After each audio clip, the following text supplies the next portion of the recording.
itong si Andrea Brillantes ay may bagong nililiyak. Kaya siguro kuya inantalo ni Miles Ocampo itong si Blythe. Tapos may nakarating pa sa akin na hanggang ngayon pala ay may pag-ibig pa rin. Balitang ibabalik na sa ere ang It's Your Lucky Day. Sana lang swertehin lahat next year. Magpapaalam na po si Jex, si Brenna at si Josa. Dahil last episode na po nila ito. Ano ba pinagsabay-sabay itong tatlo? Alam nyo kayo. Nay, ito sa gitna. Ayan, dilat. Yan. Hello mga ka-update. Ito po ang inyong mga link. Ito ba si Mama Loy? Ito si Tita Jex. Ito si Ate Brenna. Ito po si Josa Poco. At ito naman po si Papa O at OG Diaz. Ano pa nga ba ang lagi niyong inihirit sa amin? Ichika mo na! Dali! Ay naku, alas 3 na. Pero, kumpleto ang inyong barkada, ang inyong mga ka-update dito. Ano ba natin ito? Anniversary edition ba natin ito? Parang no. Diba? All-Star Cast. Diba? Happy 3 years. Yes. 3 years na pala, no? How fast time flies. Diba? At syempre, kaya kami nagkasama-sama din dahil sinuportahan ako ng aking ang inyong mga ka-update. Dahil nga nagkaroon nga ng premiere night ang pelikulang In His Mother's Eyes, starring Maricel Soriano, Roderick Paulate at si L.A. Santos sa Mega Mall. At syempre kasama ako dyan kaya nakasuporta sila. Full support, kompleto po ang OG Diaz Showbiz Update team dyan sa premiere night. Na-showing na ng November 29. Yes, now showing! Kahapon, showing. How did you find it? Oh, I find it.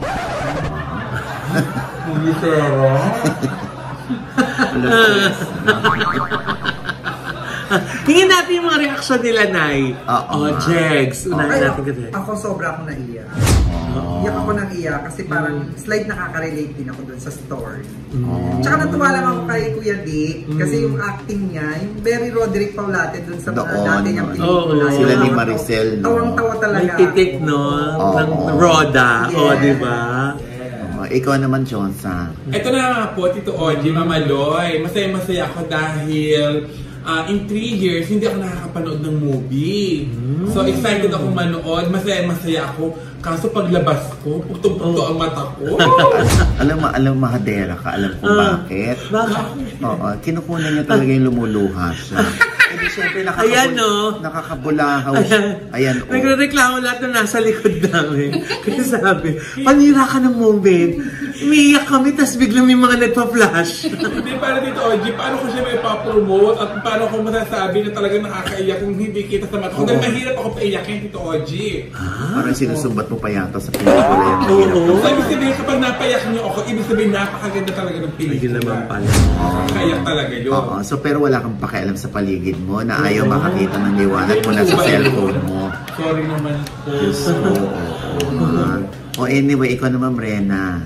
Ayaw ko kuya, sobra akong natuwa. As in, nakakatawa talaga siya. Hindi natuwa kuya, nakakatawa.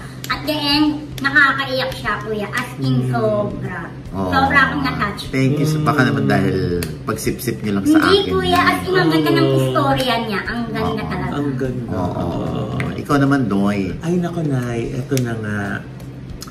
Sa haba-haba ng panahon, ngayon ka lang ulit. Kala ko sa simbahan din ang tulog. Hindi, diba? So parang sa hinaba-haba ng panahon, ngayon lang ulit tayo nagkaroon ng ganitong klaseng pelikula na tumawa ka, pero at the same time, kahit hindi mo iniisip na iiyak ka, umaagos lang yung luha talaga sa mata mo.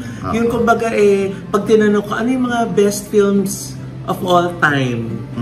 Diba? Isa na to dun sa mababanggit mo, In His Mother's Eyes. Kaya kailangan po mapanood ng bawat pamilya, magulang, anak, diba? Lalo na ng mga anak, para mas ma-appreciate nila yung mga parents nila. Kaya, naku, sugod na po kayo sa mga, pag na-miss nyo to sa sinehan, naku po, magsisisi kayo pag sa ano nyo pinanood sa internet. Dahil iba yung experience ng cinema talaga pag pinanood mo tong pelikulang to. Congratulations, Nay!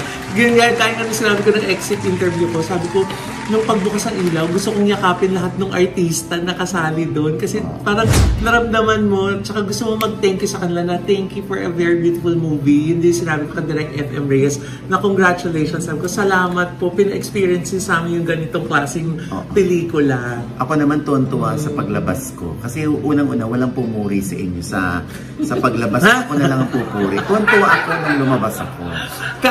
Alam lang lagi sinasabi ng mga tao, parang di ba umarite si OG Diaz doon? OG Diaz na OG Diaz lang eh. Very young. Very marites. Nahihirapan pa ako doon kasi gay role yun eh. Ikaw, Nay. Nabigyan hustisya mo. Oo. Wala, maliit na bagay. Ito nga, Lloyd, di ba? Si Maricel Soriano, pinapangarap ng mga artista na sila ay masampal ng isang Maricel Soriano. Pero dito, si Roderick Paulate ang sumampal kay Maricel Soriano. Ay, nakakaloka. At totoo yung sampal mo, Kuya Tika, kay Inay. Gusto niya yun eh. Kumbaga ayaw niyang, kasi yung, kaya yung naging dalawa, kaya kinuwento ko na yung totoo. Kasi yung isa parang the place. So, siyempre kailangan makatotohanan. Dinoble ko. So, kaya yung pangalawa ko, dun siya talaga na naiyak na siya talaga, yung gigil na daw siya sa akin. At saka after that, thank you pa siya sa akin. Oo, talaga? Ako naman ayoko talaga, swear. Sabi ko, pwede lang wala na ito. Hindi daw, kailangan daw sa direct, kailangan intense. Kailangan makita yung inis mo, yung galit mo sa kanya. Kasi meron kami di ba? Meron kami issue pala sa isa't isa na hindi pinag-uusapan. Kaya sinabi niya, bakit ba ayaw mo akong tanongin? Kasi may issue rin ako hindi ko mailabas. At abangan nila kung may sinampal ba si Maria dito sa pelikulang ito. Ewan ko, natawa ko dun sa away na yun. Diyos ko po. Diba? Panoorin nyo na lamang. Ang daming funny, ang daming talagang tear-jerking na mga eksena, ang daming simple eksena, pero umiiyak ka. Grabe. Walang dialogue. Walang dialogue, pero umiiyak ka. In addition dito, OG. Grabe. May mga in addition. Idagdag pala dito, OG, siyempre makakasama kami, magkakahiya kami umiyak. Pero kahit magkakasama kami talaga hindi namin mapigiling hindi iyak, lumuluha talaga. Nag-prepare ako ng tissue. Nag-prepare ako ng tissue kasi nasabi ko, iyak ako. Ala, ayaw mamaya na. Sila yung katabi ko, bumubunot na ng tissue. Ako, sumisimple na ako ng gano'n, di ba? Pero talaga po, magbaon po kayo ng pamunas ng luha. Hindi lang po isang pirasong tissue. Baka isang paketeng tissue po ang kailangan nyo pag pinanood nyo ito. Ayan, sila naman sabi, ayaw ka magbuhat ng pagpurito. Ang galing yun lahat. Sobrang galing yun lahat. Si Miss Myla, si Nanay, si Miss Ruby Ruiz, di ba? Si L.A. Santos, grabe. Correct. Grabe yung binigay ni LA dito. At syempre, talagang she is the diamond star. Miss Maricel Soriano is Maricel Soriano. Ayan. And Roderick Paulate is Roderick Paulate. Yes. Ayan, syempre, November 29 pa yung showing. Pero syempre, manganganak pa raw ang mga sinihan. Wow!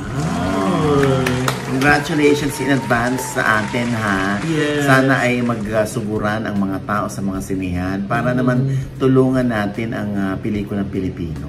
Totoo. No, ayan. Ganda. Di pa rin kami yung move on, Nay. Talaga. Hanggang sasakyan pa uwi. Di ba kanya-kanya tayo na sasakyan?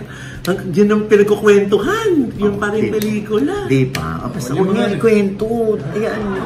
Tsaka kuya, yung eksena, walang sapawan dun. As in na talaga angat. Ganda. Tsaka yung ang bigat sa dibdib, pero paglabas mo, ang gaan sa pakiramdam. At ano naman ang feeling na rumampa kayo sa red carpet? Ayan, bakla, tumampa sa red carpet. Anong feeling nyo, Sam? Ayun, natakot ako dahil pula din yung aking damit, baka hindi ako makita. Pagdating niya doon, sabi ko baka maapakan kita. Pero masaya. Masaya. Na-experience ko yung gano'n. Artista yung dating ako kayo, kahit wala namang kumakaway. Kahit walang tao, kumakaway siya. Sino kumakaway? Pinili ko na kasi na parang artista talaga. Diba? Malayo pa lang siya. Ang In His Mother's Eyes. Ayan. Now showing! Ayan, back to the show naman tayo. Ay, hindi ba yun yung show? Ang haba na pinag-usapan natin. Hindi pa tayo yung show? Hindi. Ito, Loy. Oh. Oo, sariwang-sariwa. Ay! Oo. Diyos ko. Pagkatapos nga ng mga ECU, kay Daniel Padilla, kay Catherine Bernardo, kay Richie Rivero, ito na si Andrea Brillantes. Oh. Oo. Ito naman ay nakarating lang sa atin. Oh. Huwag na uutusan mag-verify. Oh, Silang intayin nating sumagot kung gaano katotoo na itong si Andrea Brillantes may bagong nililiyak. Ha? Oh. Sino? Kasama niya sa senior high. Sino? Walang iba kundi si... Ito'y nakarating lang naman sa atin. Oh. At itanong na rin natin, gaano katotoo na nagkakamabutihan na itong sina Andrea Brillantes at Elijah Canlas. Ha? Oo. True? Hayaan natin silang sumagot. Pwede nilang i-deny, pwede nilang i-confirm. At saka wala naman na si Elijah at si Miles, hindi pa? Kaya siguro kuya inantalo ni Miles Ocampo itong si Blythe. Baka dahil diyan. Chismosa, marites ang marites. At nakakaloka, hindi ba? Yung upo ni na Jegs, yan ang tayo ni Mayrene. Yung nakatayo po. Kami may upuan. Kakaloka. Kaya hindi ka lumalo kay Mayrene, ikakachismis mo. So, paano yan? Yun ang ating aalamin yun, kung gaano katotoo. Tapos may nakarating pa sa akin na hanggang ngayon pala ay may pag-ibig pa rin. Si Kyle Echari dito kay Andrea Brillantes. Oh? Sabi? Pero ayaw na daw ni Andrea. Sino mo nasabi? Hindi ba narinig? Ako nagsabi.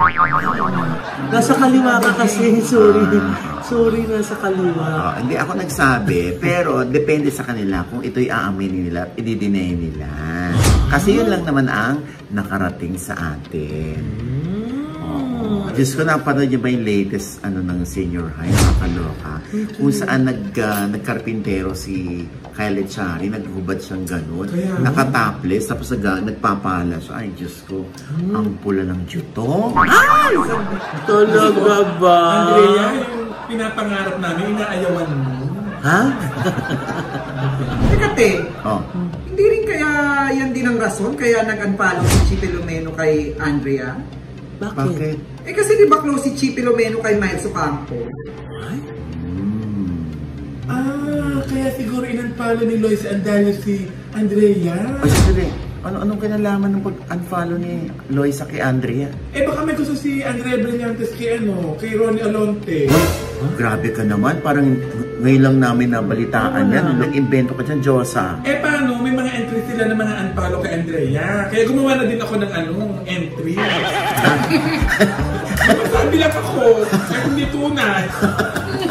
Uy, huwag kayo maniwala sa sinabi ni Diyosa. Parang hindi yata namin nabalitaan.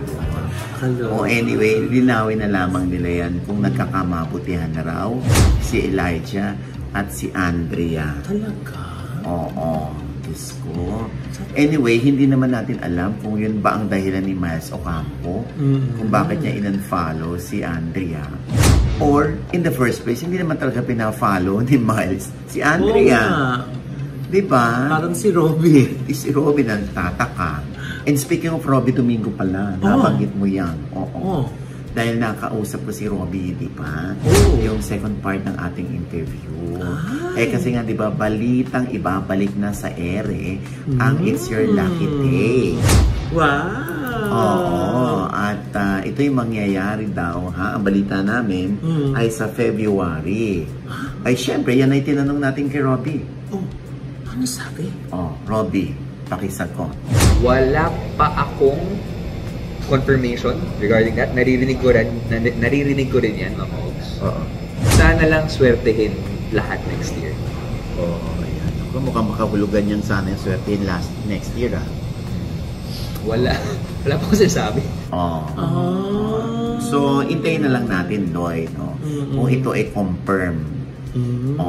Basta magandang balita ito, if ever, na matutuloy ang It's Your Lucky Day. Oo. Bukod sa added entertainment yan para sa mga kapamilya, kapuso at iba-iba pa, di ba, Nay? Another avenue na naman to, Nay, para makapagbigay ng tulong sa ating mga kababayan dahil sa mga cash prizes nila, di ba? Correct. Bongga. Parang medyo humihirit ang mga advertisers na ituloy. So may mga naka-ready na gustong mag-sponsor. Bongga. Diba? Ay, nakita nga pala natin na sa premiere night si Kim Chiu. Nakita mo? Oo. Bukod kay Kim Chiu, sino pa man nakita natin mga artist? Jackie Lu Blanco, si Ara Davao, yung anak niya. Sino pa ba nandun? Si Chang Ami. Si Chang Ami Perez, nandun din. Si Sunshine Dizon. Snooki Serna. Yes, Snooki. Si Jeffrey Santos, kay may bahay niya. Si Paolo Gumabaw. Janela Salvador. Ayun nga. Tita Jen. Ate Morena. Gaga. Anyway, yun nga si Kim Chiu nandun. Pero syempre hindi na natin para urirating pa kay Kim Chiu kung ano yung ganap sa kanila ni Sian. Dahil ito nga, kinukso na naman si Kim Chiu dun sa dahil parang humirit niya yata si Darren Espanto ng kanta ng Linlang. Ano yun? Anong nangyari sa ating dalawa? So parang patungkol daw yun kay Kim Chiu, sabi ng mga co-host. Oo, parang inaasar nila si Kim Chiu. Kaya si Kim Chiu nag-dial ng 5 minutes na lang na matatapos na yung show. Parang hindi niya kinakaya yung mga pang-asar. Pero syempre yun nga, nag-conclude pa rin ng mga netizen kung, uy, ano to? Baka nga totoong wala na sila. Sabing ganon. Lalo na nung itanong ni Gretchen Fulito kay Kim Chiu kung kumusta na sila ni Sian. At ang sinagot ni Kim Chiu ay sa amin na lang yun. Sana hindi totoo yung chika na wala na sila. Dati ang sagot niya, okay lang kami. Nalilin lang tayo ng showbiz. Ay, ngayon ang kinalulukahan ni Sian Lim, yung mga pagiging ventriloquist. Binobosesa niya yung puppet niya. Kayo na magsasalita, Tito Oji. Yun ang intayin natin. Sana naman direkta na, huwag yung paligoy-ligoy na statement. Kung kayo pa rin o hindi na, or wala na, or meron kayong inaayos, tampuhan lang, di ba? Para din mapanatag ang loob ng mga fans. Katulad ng Katniel na hanggang ngayon ay wala pa rin kumpirmasyon kung wala na nga sila. Dahil may recently na interview si Daniel, binukot. At parang sinabi doon ni Daniel ay parang wala siyang pakialam sa mga negative, no? Haba-haba na naman ang statement ni Daniel. Pero wala na naman ang inaantay na sagot ng mga fans. Kung sila pa rin. Hindi kaya Tito Oji nag-usap sila ni Sian Lim. Napahabaan ng statement pero wala namang kumpirmadong sagot. Hoy, hindi lang sila. Kasali si Carla Estrada. Dumabag na rin ang kahabaan ng statement, kuya. Diba?